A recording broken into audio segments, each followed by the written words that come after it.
Bismillahirrahmanirrahim. Assalamualaikum warahmatullahi wabarakatuh. Alhamdulillahirrabbilalamin. Allahumma salli ala Sayyidina Muhammadin wa ala alihi wa sahbihi wa salim ajmain. Alhamdulillah, kami dari Yayasan Rubatul Khairat Kota Ternate di bawah pimpinan Al-Habib Abdurrahman bin Kamil As-Sadaf. Sementara ini kami lagi membangun gedung pondok pesantren Rubatul Khairat Madrasah Al-Ulya yang sementara dibangun, ya. Gedung lantai 3. Kami sangat membutuhkan dana infak dan sedekah dari jamaah bapak-bapak dan ibu-ibu. Bagi yang mau berinfak untuk melanjutkan pembangunan gedung pondok pesantren, bisa ditransfer di rekening Bank Syariah Indonesia atas nama Yayasan Rubatul Khairat. Nomor rekening 723563956. Terima kasih.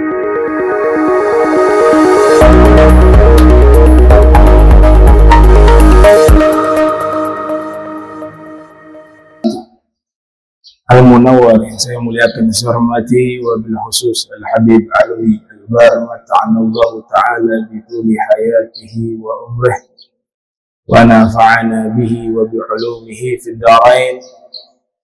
Begitu juga Ustaz Jamrun mata'anallahu ta'ala bituli hayati wa umrih wa nafa'ana bihi wa bi'ulumihi fid darain, wa Ustaz Jamal dan seluruh pengurus dari Masjid Al-Munawwar yang saya muliakan, saya hormati, seluruh hadirin, hadirat, para habaib, para asatidz, para syuyukh yang hadir di waktu yang mulia ini.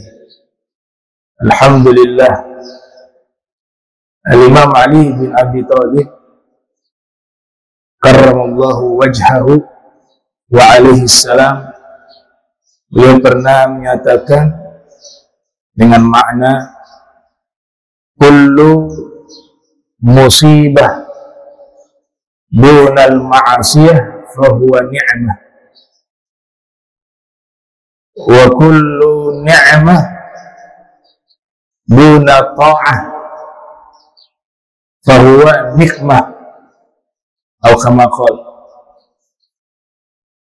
Babul ilm, pintunya ilmu. Sepupu Rasul sallallahu alaihi wasallam, sekaligus menantu Rasul, salah satu pemuda yang sudah dijanjikan surga oleh Nabi Muhammad sallallahu alaihi wasallam, yang saleh, yang alim, yang zahid, yang sudah mentalak dunia talak 3, Al-Imam Ali bin Abi Thalib karramallahu wajhah, dan sudah mendapatkan pengakuan dari Nabi, tentunya itu wahyu, bahwa Allah dan Rasulnya mencintainya. Itu beliau, Al-Imam Ali bin Abi Thalib. Beliau pernah menyatakan dengan makna kullu musibah dunal ma'asiyah fahuwa ni'mah, semua musibah yang tidak membuat kita maksiat kepada Allah, itu hakikatnya adalah nikmat.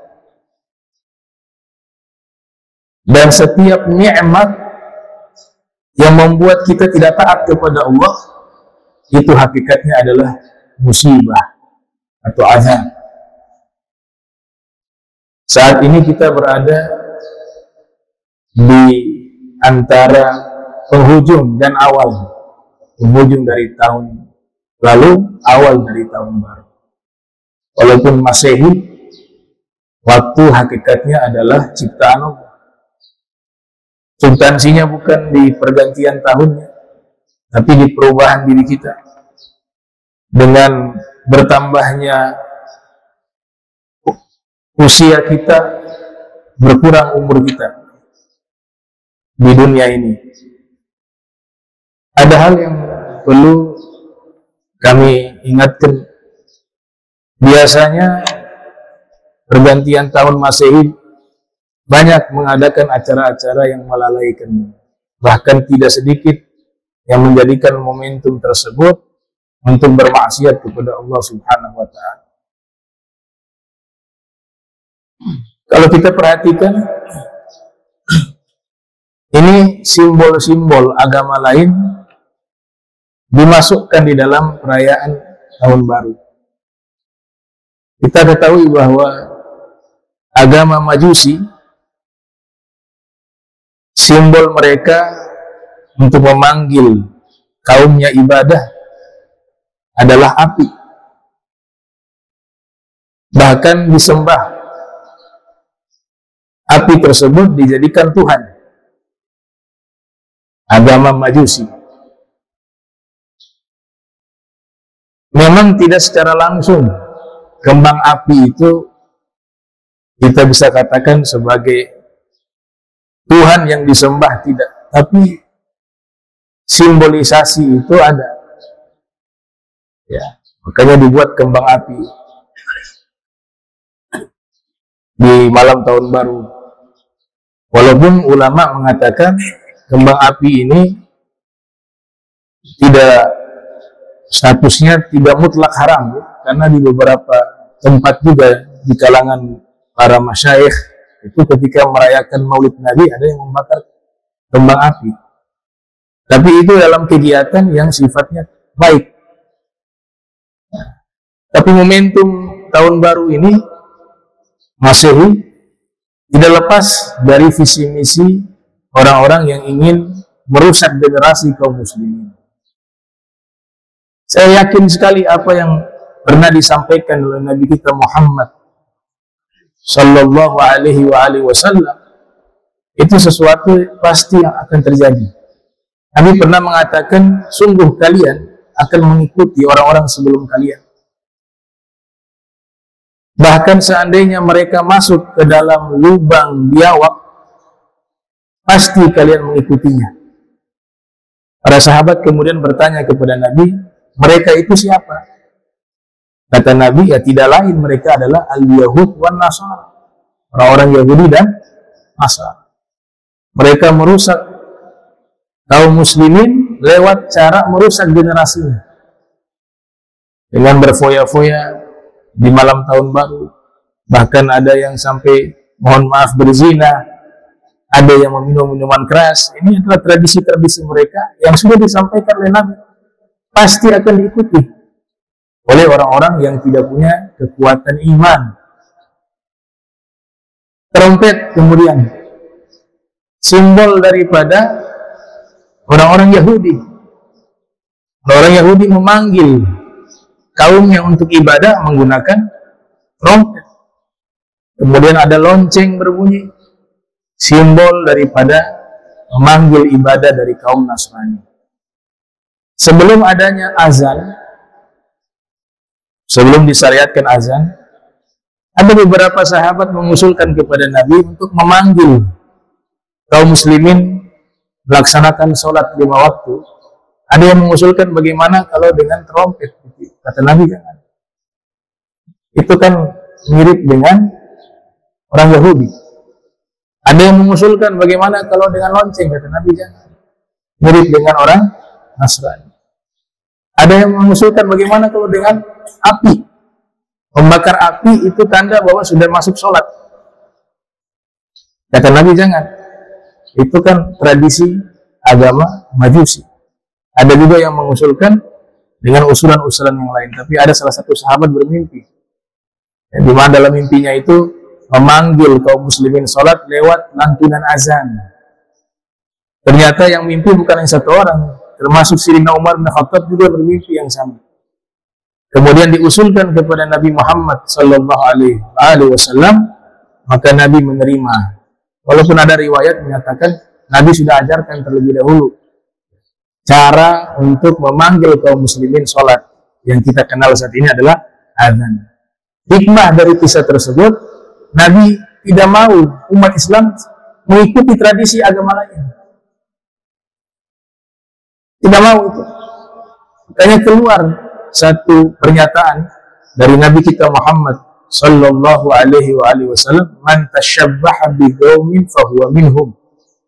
Siapa yang menyerupai satu kaum, ya dia golongan mereka. Siapa yang mendukung, hatinya cinta dan condong kepada orang-orang non-muslim dibanding saudaranya yang muslim, ya berarti dikhawatirkan masuk golongan mereka. Itu adalah hukum alam.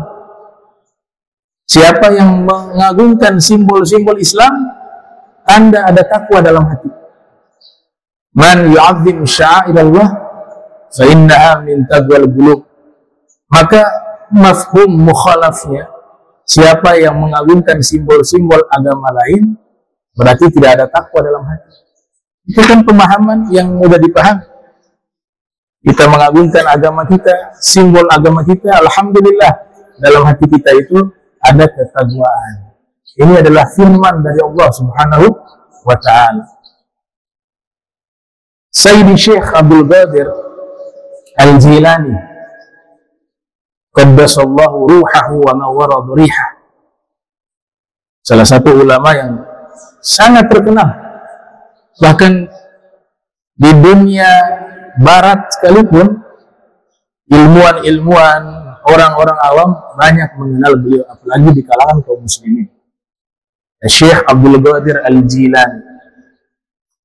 Beliau lahir tahun 470 Hijriah, wafat 561 Hijriah. Ada salah satu kitab beliau berjudul Al-Gunyah. Ya, itu dinyatakan yustahabbu idza ra'a bai'atan aw kanisatan aw sami'a sauta naqusin aw ra'a jam'an minal musyrikin wal yahudi wan nasara ay yaqula la ilaha illallah wahdahu la syarikalah ilahan wahidan la na'budu illa iyyah. Faman qala hadha du'a ghafarallahu lahu bi'adadi ahli syirk. Mau ikut siapa? Syekh Abdul Qadir Jailani atau siapa? Ini jelas nih. Ya. Nasab beliau ditarik ke atas. Dihitung 1 sampai 10. Nyampenya ke Imam Hasan bin Ali. Turunan Imam Hasan bin Ali bin Abi Thalib. Salat subuh selama 40 tahun menggunakan wudu isya.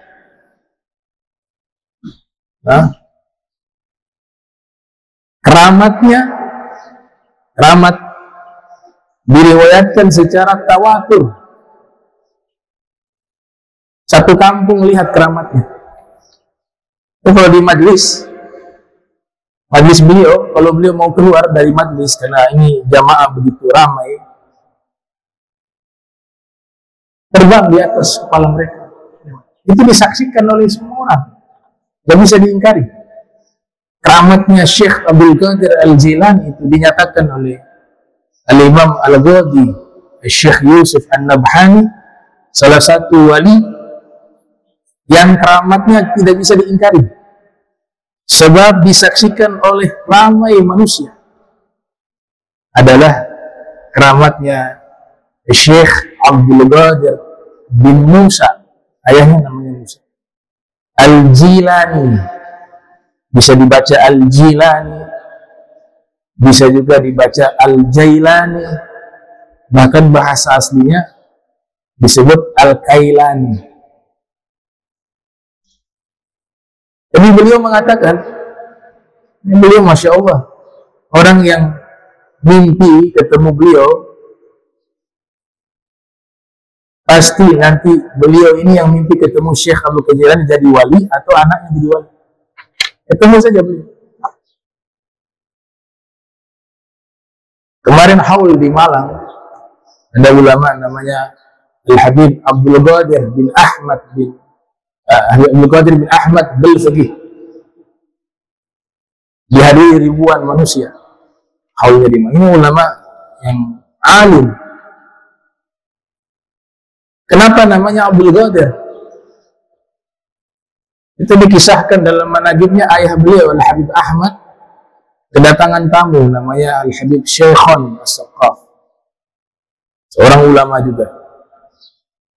Al-Habib Syekhon As-Saqaf di malam harinya itu mimpi bertemu Syekh Abdul Qadir Al-Jilani. Kemudian Syekh Abdul Qadir Al-Jilani menitipkan Al-Quran kepada Habib Syekhon untuk diserahkan kepada Habib Ahmad Bulfadi.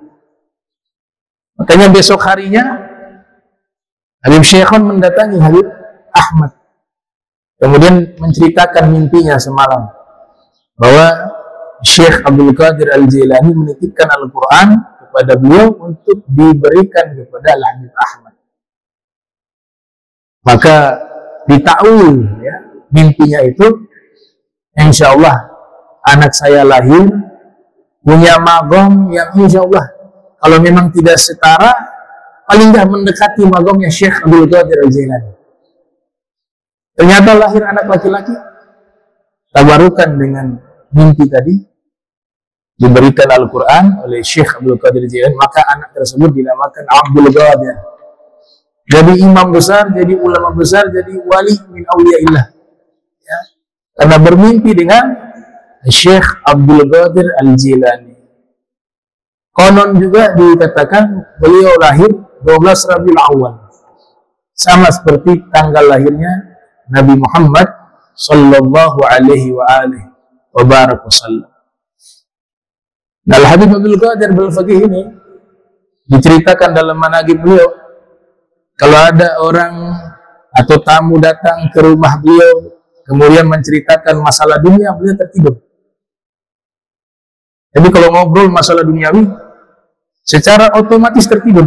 Tapi ketika menceritakan tentang masalah ilmu agama, masalah akhirat, beliau sadar. Cerita dunia tertidur lagi. Ya, artinya dijaga beliau jangan sampai telinga ini, pikiran ini, hati ini itu masuk berita-berita atau cerita-cerita tentang dunia semata. Tapi kalau cerita akhirat, cerita ilmu agama, cerita tentang kebaikan, itu beliau terjaga. Cerita yang tidak bermanfaat, cerita duniawi, beliau tertidur.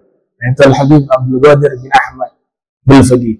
Punya anak muhaddis, hafal jutaan hadis Nabi. Ya, matanya itu tidak pernah bermaksiat. Dari kecil hanya melihat hadis Nabi. Tinggal di lingkungan pesantren Darul Hadis di Malang. Kemudian di rumah beliau sudah menjadi ulama. Itu diceritakan awal-awal belajar beliau itu tidak pernah tidur sampai muntah darah, saking mujahadah dalam menuntut ilmu. Beliau berangkat ke luar negeri, ke Suriah, dapat gelar doktor.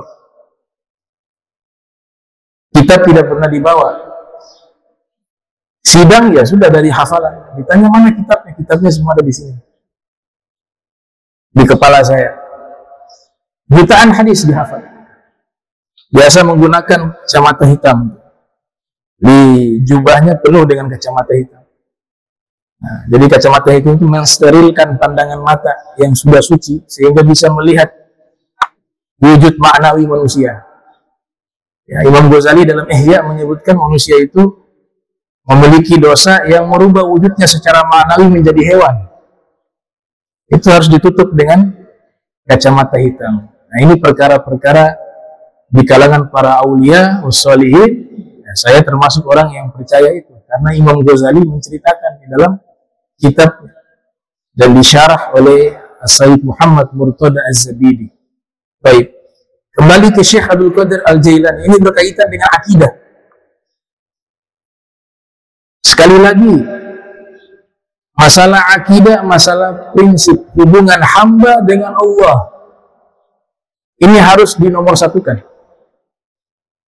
Gak boleh karena makhluk ini diturunkan, gak boleh.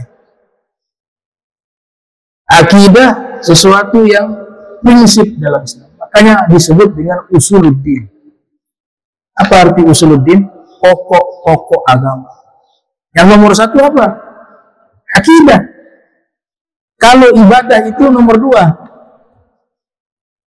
Ibadah nomor yang pertama itu apa? Akidah. Makanya syahadat nomor satu. Jika akidahnya berantakan, akidahnya rusak, bisa merusak ibadah kita. Makanya Syekh Abdul Qadir Al-Jailani, beliau mengajarkan bagaimana pentingnya menjaga akidah. Bukan berarti kita memusuhi orang-orang non-muslim. Ada istilah namanya kafir zimmi. Mereka orang non-muslim yang tidak mengganggu umat Islam, wajib kita tidak mengganggu mereka. Bahkan Nabi mengatakan, man qatala mu'ahada lam yarih raihatal jannah, atau kama qala Nabi sallallahu alaihi wa alihi wasallam. Siapa yang membunuh orang kafir yang sudah mengadakan perjanjian damai dengan umat Islam, maka orang tersebut tidak akan mencium bau surga. Padahal yang dia bunuh orang kafir, yang dimaksud kafir ini. Bahkan kita dituntut berakhlak mulia dengan mereka, orang kafir ini. Nabi katakan dalam hadis riwayat Al-Imam Tirmidzi yang lahir tahun 209 Hijriah, wafat 279 Hijriah, di dalam sunannya, ittaqillaha haitsu ma kunta wa adbi as-sayyi'atal hasanata tamhuha wa khaliqin nasa bi khuluqin hasan. Berakhlaklah dengan akhlak yang baik kepada manusia. Manusia di sini kan termasuk orang Islam, termasuk Nasrani, termasuk Yahudi, yang mereka tidak mengganggu umat Islam, disebut dengan kafir zimmi. Itu hal yang memang sudah diketahui. Tapi ketika berbicara kebaikan ini, jangan sampai tadi saya katakan merusak akidah. Lakum dinukum waliyadin, itu prinsip kita. Kalian punya agama, kami punya agama. Untuk kalian agama kalian, untuk kami agama kami. Itu prinsip yang tidak boleh ditawar. Coba lihat bagaimana Syekh Abdul Qadir Al-Jailani menyebutkan dalam kitab Al-Bunyah, untuk menjaga akidah, kata beliau, disunnahkan orang yang melihat bay'ah. Bay'ah itu tempat ibadah orang Yahudi. Dia lihat saja, lihat. Lewat di jalan, nggak sengaja lihat. Atau melihat gereja, kanisa. Atau dia melihat atau mendengar, bukan melihat, sami'ah sauta naqus, mendengar bunyi lonceng gereja yang punya hubungan dengan kegiatan keagamaan mereka. Kalau lonceng sekolah, enggak, karena tidak ada unsur ritual keagamaan. Tapi ketika sudah masuk ke dalam ritual keagamaan, maka berkaitan dengan akidah. Kata Syekh Abdul Qadir Al-Jailani, mendengar bunyi suara lonceng dari agama lain yang mengadakan aktivitas ibadah mereka, atau melihat, kata beliau, orang-orang yang menyembah patung-patung, melihat orang Yahudi, melihat orang Nasrani yang mereka di zaman kita sudah banyak melakukan penyimpangan akidah dengan menjadikan Tuhan selain Allah. Itu hal yang tidak dipungkiri.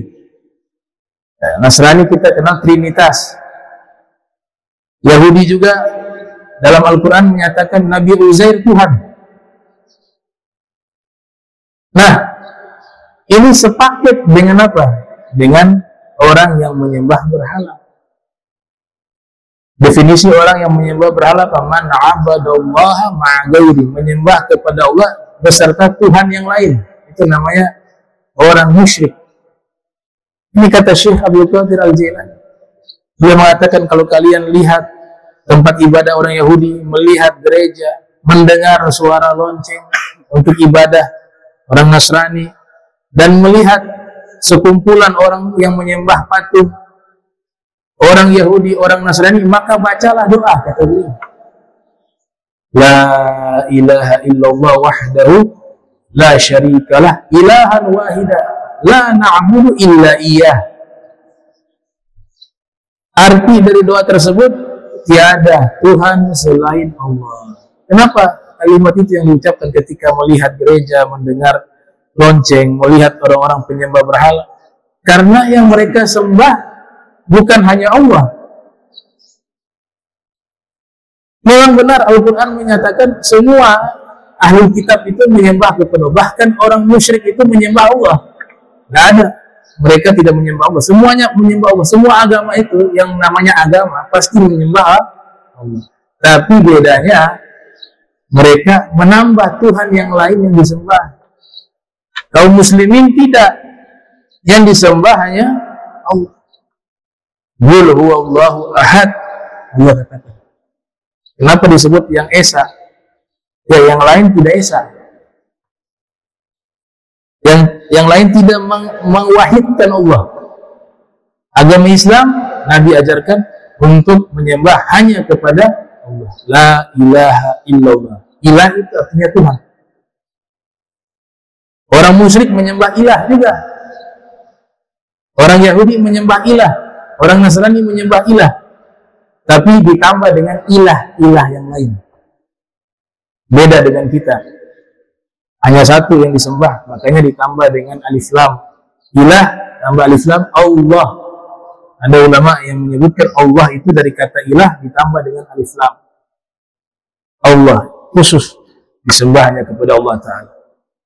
Siapa yang membaca doa tersebut ketika menyaksikan gereja, menyaksikan tempat ibadah orang Yahudi, dan yang saya sebutkan tadi, maka Allah akan mengampuni dosanya sebanyak orang-orang syirik yang ada di muka bumi.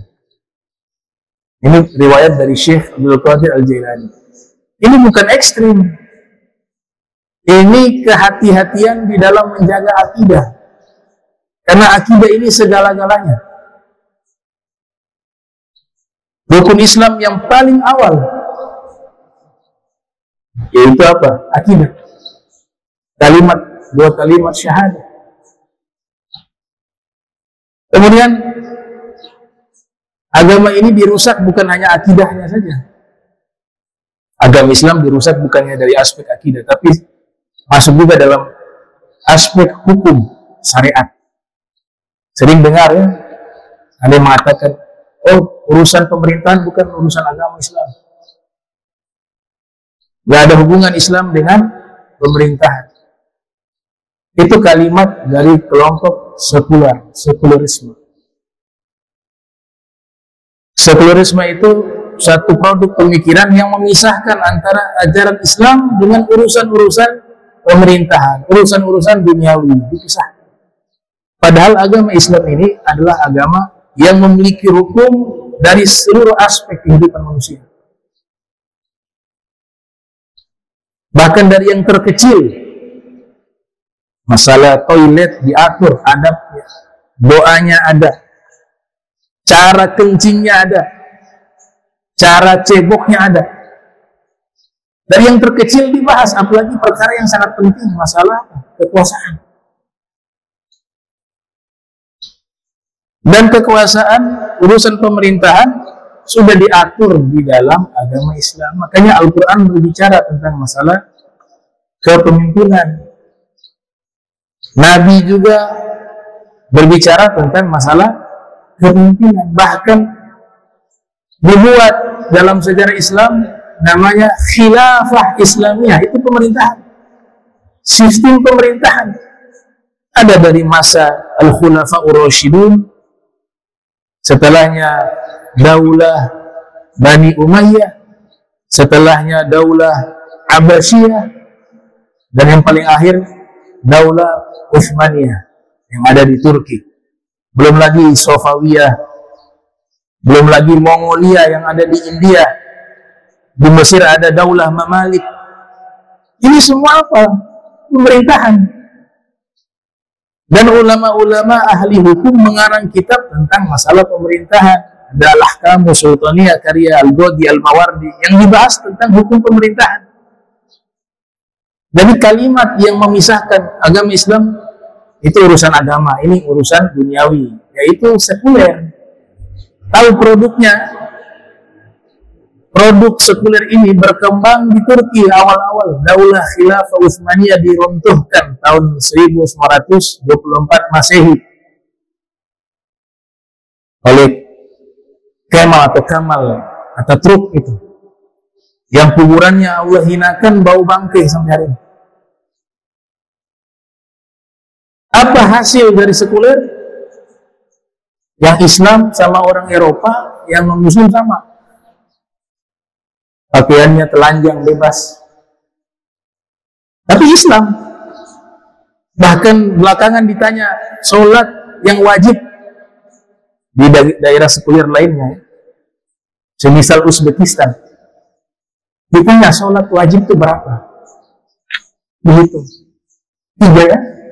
Lu nggak tahu sholat yang wajib itu berapa? Ini karena sudah sekulernya sudah lama. Jadi begitu. Nah ini jangan sampai menjadi pemikiran yang ada di kaum muslimin, khususnya yang ada di Indonesia.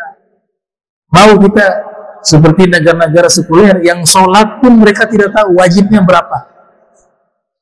Nama sholat ditanya, banyak yang tidak tahu sholat wajib itu. Kita alhamdulillah, sholat subuh, sholat zuhur, sholat asar, sholat maghrib, sholat isya. Di antara mereka yang sudah lama menjadi negara sekuler, untuk nama sholat pun mereka tidak tahu. Saya tidak katakan semua, tapi kebanyakan. Azan dilarang menggunakan mukabbirus saut. Sekolah Islam ditutup. Itu yang terjadi di Turki. Dan untuk membenahi lagi menjadi negara Islam butuh waktu yang cukup lama. Coba lihat sampai sekarang Turki bagaimana. Ada ulamanya, tapi tidak banyak. Jadi ucapan-ucapan semacam itu memisahkan antara urusan agama Islam dengan masalah duniawi, masalah pemerintahan, itu bukan dari ajaran Islam. Itu produk Barat. Sekuler. Memisahkan antara urusan agama dengan urusan duniawi. Tujuannya apa? Agar agama ini hanya sekedar ritual. Sehingga di luar itu bebas orang melakukan apapun, sekalipun itu melanggar hukum Islam. Sekalipun itu melanggar norma-norma Islam. Dan sekarang sudah terjadi, kan kita bisa saksikan. Banyak kalangan ustadz mengatakan bahwa ini urusan dunia, bukan urusan akhirat, bukan urusan agama. Nah, video yang membahas tentang pemerintahan itu ada. Ayat yang membahas tentang masalah pemerintahan itu ada. Hadis ada, lengkap semuanya. Ya. Kalau mau cari tahu hukum, jangan tanya ke ustadz. Jangan tanya ke penceramah, tapi lihatlah, belajarlah bagaimana pendapat para fuqaha, ulama-ulama yang sudah terkenal, bagaimana zuhudnya terhadap dunia, bagaimana waroknya mereka, dan bagaimana ilmu mereka sangat jauh dengan kita. Semisal Imam Nawawi, rujuk pendapat Imam Nawawi tentang masalah ini, bagaimana hukumnya sih? Rujuk kepada pendapat Imam Rafi'i, kepada pendapat Imam Ghazali, kepada pendapat Al-Imam Romli, kepada pendapat Al-Imam Ibnu Hajar Al-Haytami yang mereka diakui keilmuannya.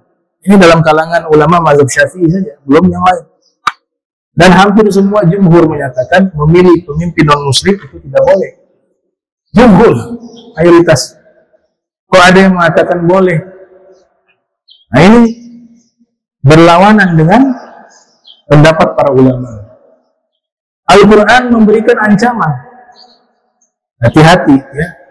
Wa may yattabi ghaira sabilil mu'minin nuwallihi ma tawalla wa nuslihu jahannam wa sa'at masira. Ayat Al-Quran. Siapa yang tidak mau mengikuti jalan ulama-ulama yang soleh terdahulu, kemudian dia memilih jalan sendiri, kami akan biarkan dalam kesesatan dan akan kami sampaikan dia ke neraka jahanam, dan itu seburuk-buruknya tempat. Jadi tidak main-main ya. Kalau mau selamat, ikuti ulama terdahulu. Ulama sekarang diikuti, cocokkan, cocok tidak dengan ulama terdahulu. Makanya butuh guru untuk menerangkan, ada tidak ulama terdahulu mengatakan begini. Oh ternyata dicek, ulama terdahulu mayoritas mengatakan tidak. Oh kita ikuti yang ulama terdahulu. Kalau figur hanya satu orang, tapi kalau ulama terdahulu, mereka sudah tuangkan ilmu mereka di dalam kitab-kitab. Dan biasanya mereka ada istilah jumhur, pendapat mayoritas. Ada yang berbeda tapi sedikit, ya kita ikut yang mayoritas. Nah, Imam Nawawi itu luar biasa. Nah, ini kaitannya masalah akidah.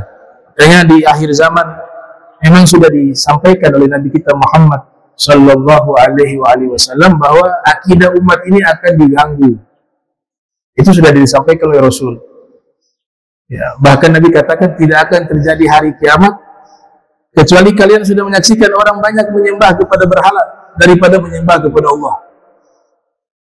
Kata Kiai Haji Soleh Darat, ulama besar asal Semarang, ketika menafsirkan surat Al-Fatihah, yang dimaksud menyembah berhala bukan dalam makna teks saja, ada patung disembah, tapi umat Islam sudah menyembah uang. Nabi katakan apa? Ta'isa abdu danani, ta'isa abdu danani wa darahim, celaka hamba-hamba penyembah dinar dan dirham. Ketika sudah disembah uang, dalam hatinya yang nomor satu uang, maka aturan agama pun bisa dimainkan. Bukan mereka tidak tahu, tapi sengaja dibelok-belokkan. Karena mengikuti apa? Kata Sayyidina Ali, karena hawa nafsu. Akhwafu ma akhafu ala ummati, yang paling saya takutkan menimpa umatku adalah ittiba'ul hawa wa tulul amal, mengikuti hawa nafsu dan cita-cita dunia panjang. Tulul amal. Fa amma ittiba'ul hawa yasuddu 'anil haq. Adapun orang yang mengikuti hawa nafsu menghalangi dia dari kebenaran. Ayatnya udah ada di depan jelas. Hadisnya ada. Pendapat ulama-ulama yang soleh ada.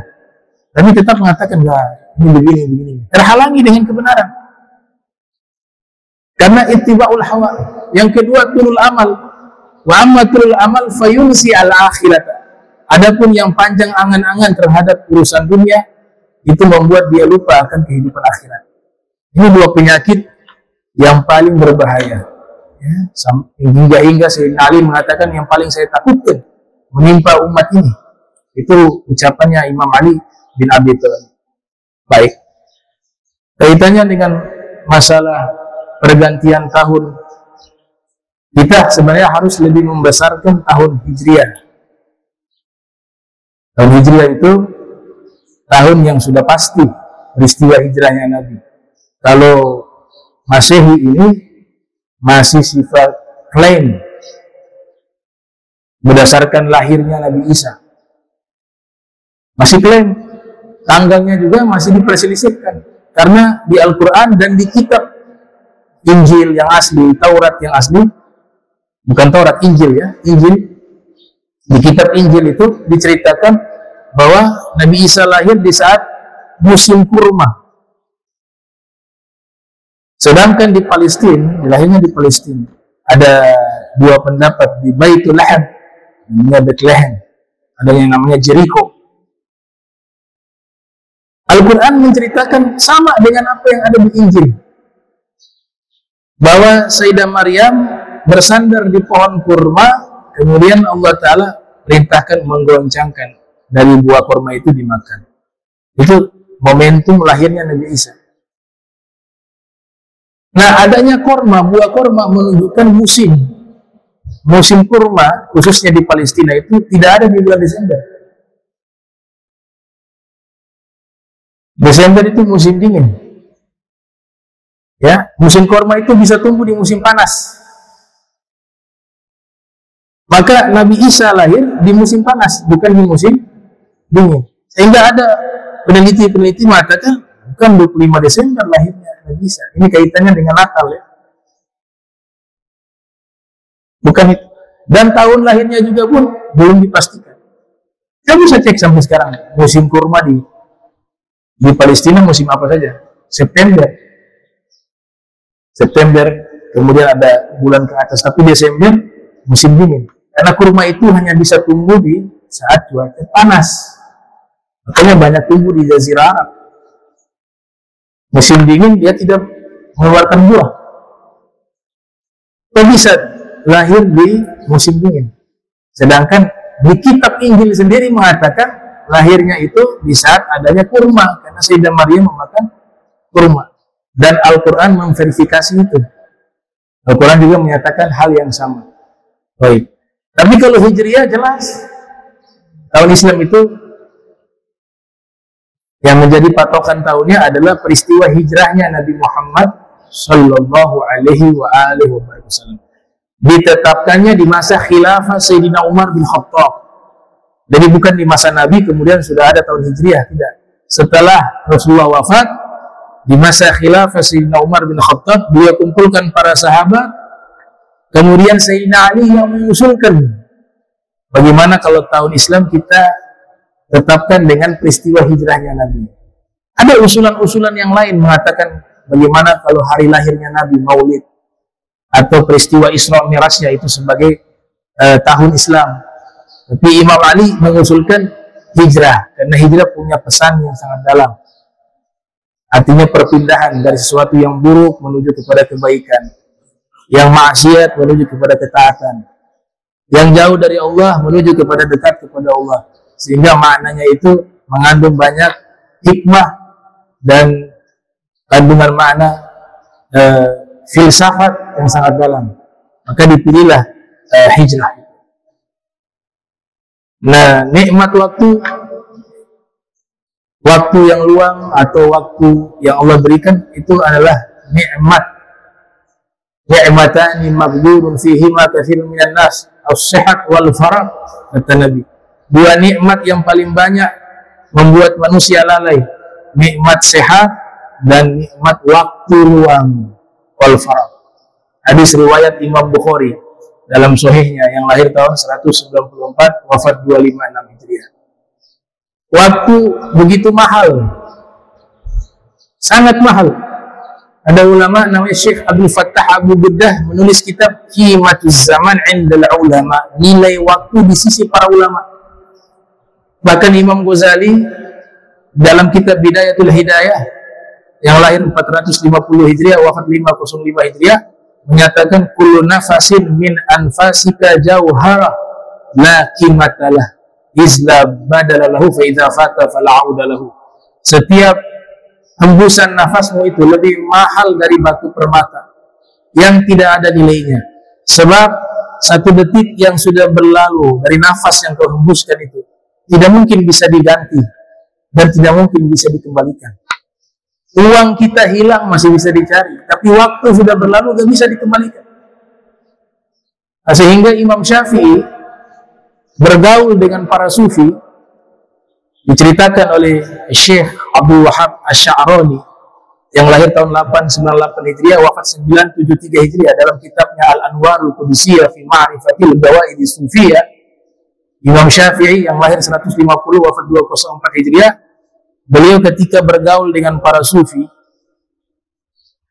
murid-muridnya bertanya, wahai Imam, kau bergaul dengan para sufi, ilmu apa yang kau dapat? Kata beliau, saya mendapatkan dua ilmu. Istafattu minhum syai'ain, kata beliau. Al-awwal, ilmu yang pertama, al-waktu saifun in lam taqtahu qata'ak. Waktu adalah pedang. Jika kamu tidak menggunakan dengan baik, maka dia akan memotongmu. Yang kedua, atsani in lam tashghul nafsaka bil khairi syaghalatska bisyarr. Jika kamu tidak sibukkan dirimu dengan kebaikan, maka dirimu akan sibukkan kamu dengan kejahatan. Itu dua hikmah yang dipetik oleh Imam Syafi'i. Al-Imam Hasan Al-Basri yang lahir tahun 21 Hijriah, wafat 110 Hijriah, murid dari Sayyidina Ali bin Abi Thalib, seorang tabi'in. Beliau mengatakan, ya ibn Adam, innama anta ayyam, kullama dhahaba yaumun dhahaba ba'duk. Wahai anak Adam, kalian itu hanya hari. Kita ini dikatakan hanya hari. Menanti waktu hari demi hari, yang puncaknya adalah kematian. Selesai. Masa depannya di situ. Masa depan ada dua. Ada masa depan yang sifatnya sesaat di dunia, tapi ada masa depan yang sifatnya abadi di akhirat. Kita harus sukses di dua masa depan ini. Sebagaimana doa yang selalu kita baca, minta kebaikan di dunia dan akhirat.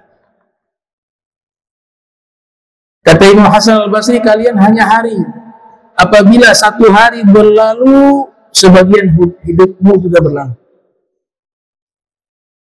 Itu kenyataan. Usia bertambah, umur di dunia berkurang. Al-Imam Ali bin Abi Thalib pernah menyatakan bahwa orang yang untung dan beruntung adalah orang yang hari ini lebih baik dari hari kemarin. Man kana yaumuhu khairan min amsi fahuwa rabih. Siapa yang hari ini lebih baik dari hari kemarin, dia orang yang beruntung. Wa man kana yaumuhu misla amsihi fahuwa maqbul. Siapa yang orang hari ini sama dengan hari kemarin, dia orang yang rugi dan tertipu. Wa man kana yaumuhu syarran min amsihi fahuwa mal'un. Siapa orang yang hari ini lebih buruk dari hari kemarin, dia orang yang terjauhkan dari rahmatnya Allah Subhanahu wa ta'ala. Nah, kita jadikan tahun muhasabah itu bukan hanya setahun sekali. Muhasabah itu setiap hari. Evaluasi diri itu setiap hari. Bukan setahun sekali. Dalam istilah agama kita disebut dengan apa? Dalam riwayat, hasibu anfusakum qabla an tuhasabu. Wazinu a'malakum qabla an tuzanu. Hitunglah diri kalian sebelum kalian dihitung oleh Allah. Timbanglah amal kalian sebelum amal kalian ditimbang oleh Allah Subhanahu wa ta'ala. Itu dilakukan setiap waktu, setiap saat. Nah, kita hidup ini hanya terikat 3 waktu saja. Kalau bukan masa lampau, masa saat ini, dan masa akan datang. 3 itu aja. Al-madi, wal-hadir, wal-mustaqbal.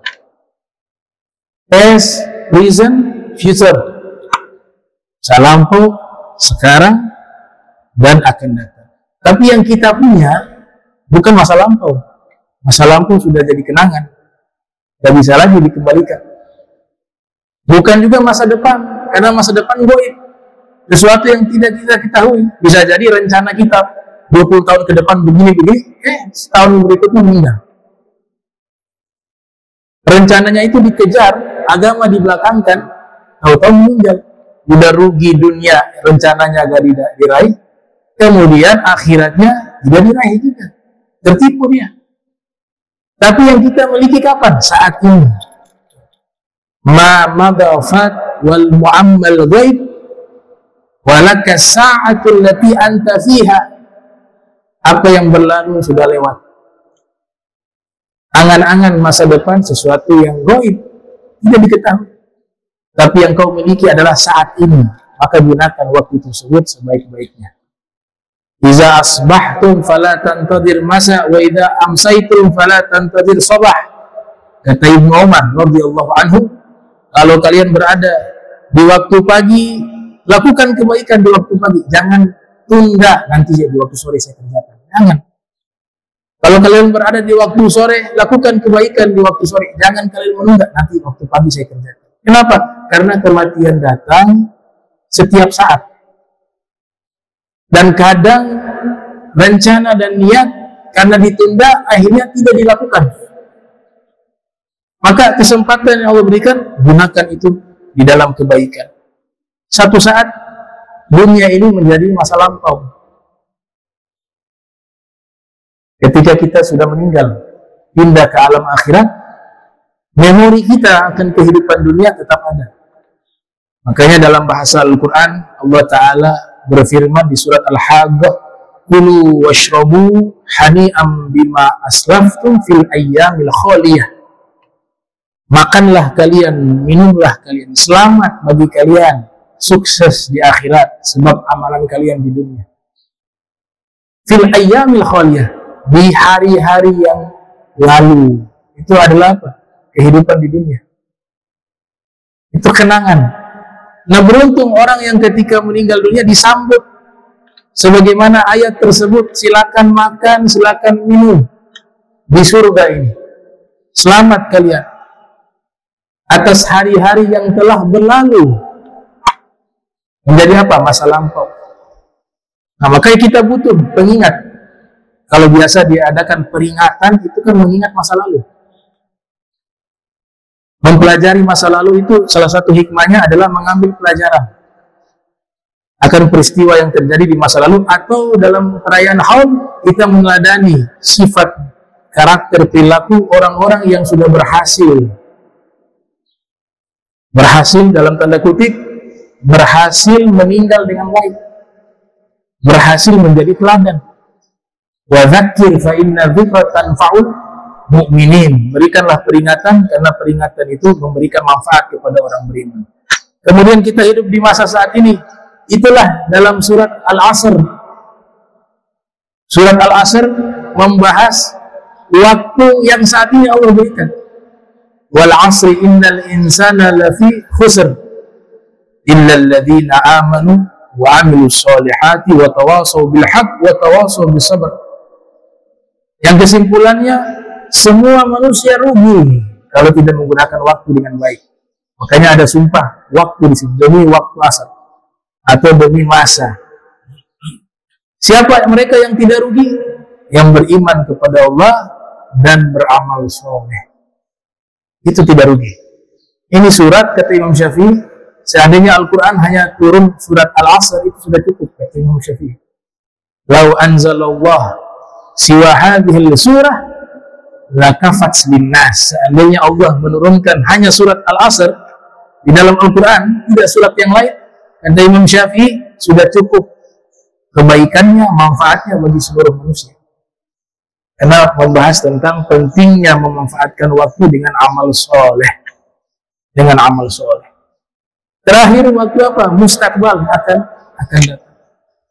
Bahasa akan datang yang disebut di dalam Al-Quran, ya ayyuhalladzina amanu taqullah wal tanzur nafsum ma qaddamat lighad wattaqullaha innallaha khabirum bima ta'malun. Wahai orang-orang beriman, bertakwalah kepada Allah dan hendaklah, kata perintah, setiap diri dari manusia dia memperhatikan amalan yang telah dia lakukan di dunia untuk masa depannya di hari esok. Masa depannya di hari esok adalah akhirat. Bekal yang terbaik at-taqwa. Zawadu fa inna khairaz zat at-taqwa. Terakhir saya ingin riwayatkan satu riwayat. Ada tokoh sufi namanya Yahya bin Mu'az Ar-Razi. Ini kaitannya dengan waktu. Dinukil oleh Al-Hafiz Ibnu Hajar Al-Asqalani yang lahir tahun 773 Hijriah, wafat 852 Hijriah, dalam kitabnya Al-Isti'adat Liyaumil Ma'ad. Yang nanti kitab ini diterangkan oleh Syekh Nawawi Al-Bantani berjudul Nasaihul Ibad. Dalam kitab tersebut beliau kutip salah satu tokoh sufi. Ini sufi namanya Yahya bin Mu'az Ar-Razi. Nah, Al-Imam Yahya bin Mu'az Ar-Razi. Dalam kitab Sifatus Safwah karya Ibnu Zawzi Al-Baghdadi yang lahir 510 Hijriah, beliau menyebutkan julukan beliau Simatul Khuluq, cambuk hati. Kenapa dijuluki cambuk hati? Karena ketika memberikan wejangan atau memberikan nasihat atau memberikan ceramah, saking khusyuknya ceramah beliau itu, sampai audiens itu yang hadir bisa pingsan. Dan tidak sedikit yang meninggal ketika beliau sampaikan ceramah dan nasihat tentang berbagai macam, tentang masalah surga, masalah neraka, hari kiamat, alam kubur, masalah tentang teologi, tauhid. Itu yang mendengar pingsan, ada yang meninggal dunia. Kok bisa demikian? Ya, zaman mereka itu ya diumpamakan oleh para ulama terdahulu, yang hadir ini mereka bangun dari tidur, atau yang hadir ini hidup, hatinya hidup. Kemudian yang memberikan nasihat ini dalam keadaan terjaga. Sehingga apa? Yang terjaga terbangun dari tidur bisa menghidupkan hati orang yang hidup. Maka nasihat singkat tapi bisa masuk ke hati. Tapi di zaman kita, beliau katakan itu dalam kitab Al-Jawahir Lu'lu'iyah, di zaman kita itu berapa ratus tahun lalu itu, kata beliau, audiensnya mati. Kemudian yang memberikan nasihat tidur. Bagaimana mungkin orang tidur bisa membangunkan orang mati? Tapi di zaman dulu yang hadir hidup, yang memberikan nasihat dalam keadaan bangun dari tidur. Tentu dia bisa memberikan manfaat kepada yang hidup. Tapi zaman kita yang hadir mati, yang kasih nasihat lagi tidur. Bagaimana mungkin orang yang tidur membangunkan orang yang mati? Nah, itu perumpamaan di zaman sekarang. Dan di zaman Nabi Muhammad SAW, Arabiyun datang menemui Nabi, baru masuk Islam. Ya Rasulullah, saya mau masuk Islam. Nah, syahadat.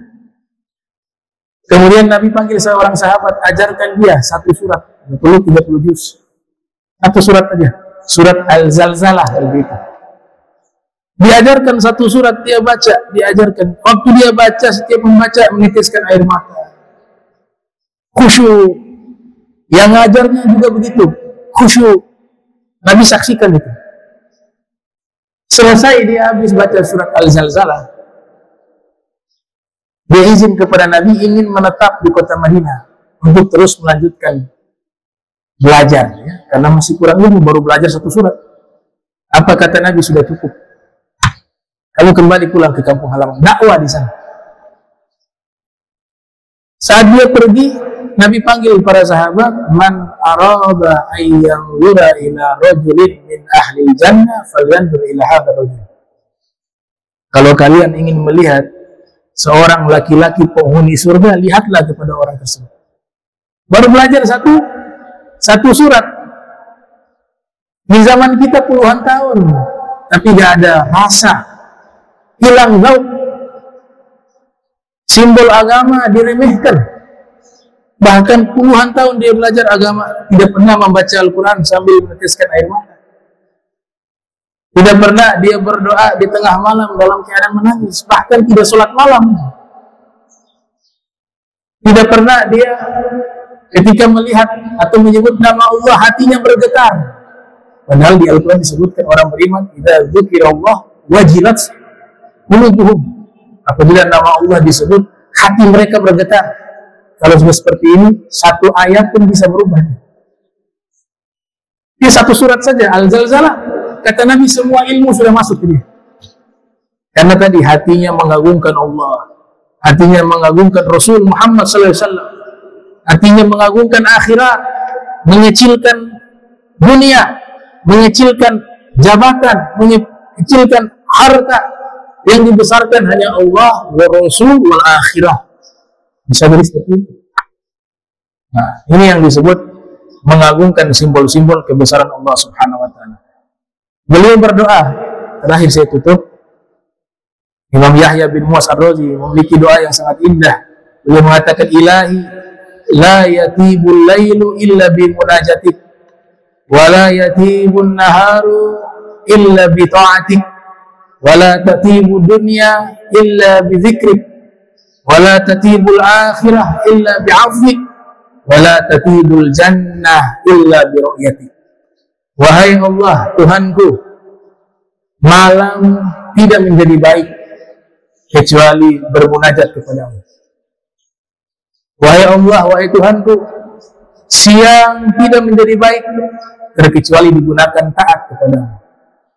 Wahai Allah, wahai Tuhanku, dunia tidak menjadi baik kecuali mengingatmu. Wahai Allah, wahai Tuhanku, akhirat tidak menjadi baik kecuali mendapatkan maafmu. Wahai Allah, wahai Tuhanku, surga tidak menjadi baik kecuali menatap dirimu di ru'yati.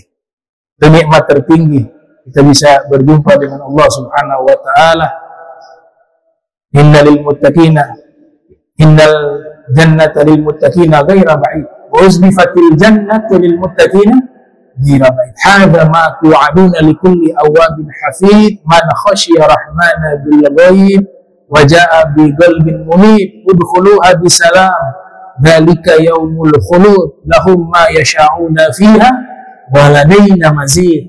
Kata Allah, di surga kalian minta apapun dikabul oleh Allah. Waladaina mazid, dan kami tambahkan bonus nikmat di surga. Apa itu? Melihat Allah Ta'ala. Ya. Ulama ahli sunnah mengatakan melihat Allah bukan wujud hakikinya. Kita makhluk, gak bisa melihat secara hakiki. Beda dengan kelompok Mujassimah mengatakan lihat secara fisik. Kalau kita ahli sunnah tidak. Ziyadatul ma'rifah, menambah pengetahuan tentang Allah, tapi tidak mampu melihat secara hakiki wujudnya Allah Subhanahu wa Ta'ala. Mudah-mudahan kita diberikan nikmat tersebut di dalam surganya Allah Subhanahu wa Ta'ala. Wujuhu yawma idzin nadhira ila rabbiha nadhira.